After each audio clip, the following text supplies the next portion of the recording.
Assalamualaikum warahmatullahi wabarakatuh. Jumpa lagi dengan saya Sony dari RSP Divisi Marketing. Sebelumnya saya mengucapkan selamat menunaikan ibadah saum bagi teman-teman semua yang sedang menjalankannya. Semoga kita selalu diberikan kesehatan dan kesuksesan. Amin.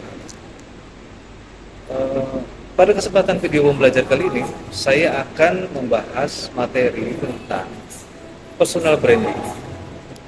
Perlu diketahui bahwasanya personal branding adalah kesuksesan agar kita dilirik oleh perusahaan tempat kita melamar pekerjaan. Melalui platform media sosial, employer melihat cara kamu berekspresi dari mulai perasaan hingga karakter diri. Upaya ini menjadikan alat untuk mereka untuk menilai apakah kandidat ini cocok untuk dan sesuai dengan budaya perusahaan mereka. Mengacu pada data yang dilansir oleh HCA Kanada menyebutkan bahwa 28% manajer perusahaan menggunakan sosial media kandidat untuk mencari tahu informasi tentang mereka. Bahkan 47% dari responden mengaku tidak begitu suka mewawancarai calon kandidat atau calon pekerja yang tidak bisa ditemukan secara online. Jadi, coba kita telah lebih jauh apakah itu personal branding agar kita bisa mempresentasikan diri kita dengan menarik secara online. Apakah itu personal branding? Personal branding adalah persepsi yang kamu bentuk terhadap dirimu dan apa yang bisa kamu tawarkan secara profesional saat ini serta di masa depan. Hal ini dikutip dari suatu artikel Forbes yang ditulis oleh seorang presiden and CEO perusahaan marketing communication Susan Junilius. Personal branding akan mempengaruhi nilai selama proses seleksi hingga akhirnya kamu diputuskan untuk diterima atau tidak. Personal branding merupakan gambaran diri yang ditunjukkan lewat apa saja. Kalau di atas link menyebutkan personal branding pada sosial media, itu hanyalah sebagai salah satu contoh medium penyampaiannya saja.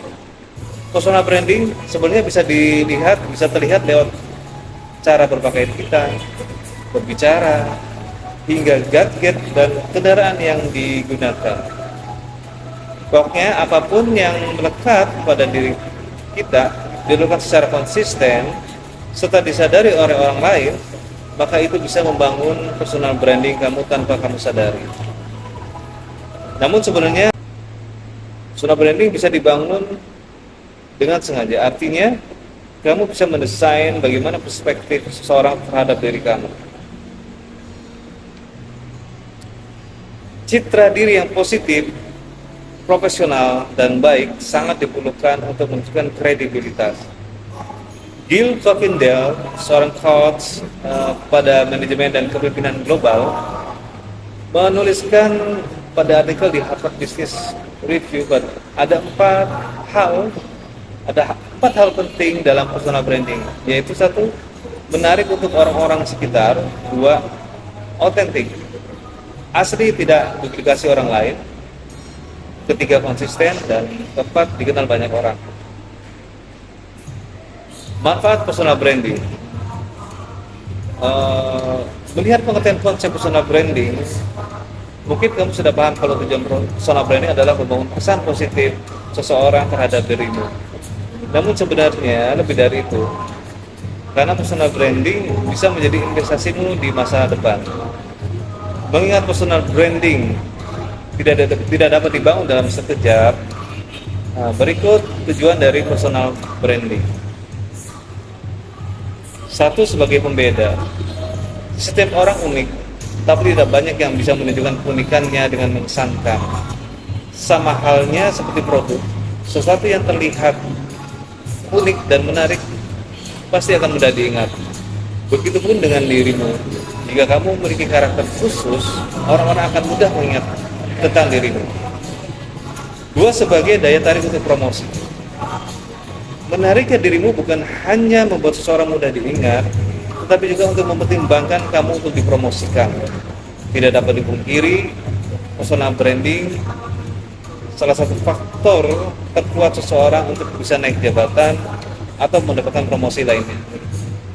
Itu disebabkan daya tarik seseorang yang diciptakan untuk mempengaruhi orang-orang yang di sekitarnya. Ketiga, sebagai prestis atau jaminan kualitas. Personal branding adalah suatu cara yang bisa kamu gunakan untuk menunjukkan kemampuanmu. Tak jarang seseorang dipandang sebelah mata meski sebenarnya dia berkompeten di bidangnya. Ini dikarenakan karena orang tersebut tidak dapat membangun personal branding sesuai dengan targetnya. So, jangan sampai kamu terjadi pada dirimu. Maka mulailah bentuk personal branding dari sekarang. 4. Sebagai pengendali sekitar. Percaya atau tidak, personal branding ini seperti magnet. Saat kamu sudah memiliki kesan positif yang kuat, kamu dapat mengendalikan orang-orang di sekitar kamu. Mereka menaruh kepercayaan penuh kepada dirimu bahwa kamu bisa memberikan solusi dan menawarkan sesuatu yang baru, atau membawa ke sesuatu yang ke arah yang lebih baik. Yang terakhir, sebagai pembuka jalan untuk peluang baru. Kita tidak pernah tahu di masa yang depan akan memiliki kebutuhan seperti apa. Personal branding membantumu supaya mudah diingat oleh orang lain, dan hal itu sangat menguntungkan. Misalkan katakanlah suatu saat kamu perlu seseorang untuk menjadi partnermu di sebuah proyek. Ketika kamu bisa menghubungi orang penting di industrimu, mereka ternyata sudah mengenalimu terlebih dahulu.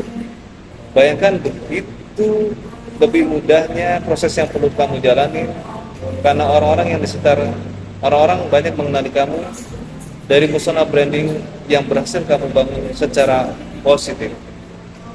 Teman-teman semua, itulah gunanya personal branding.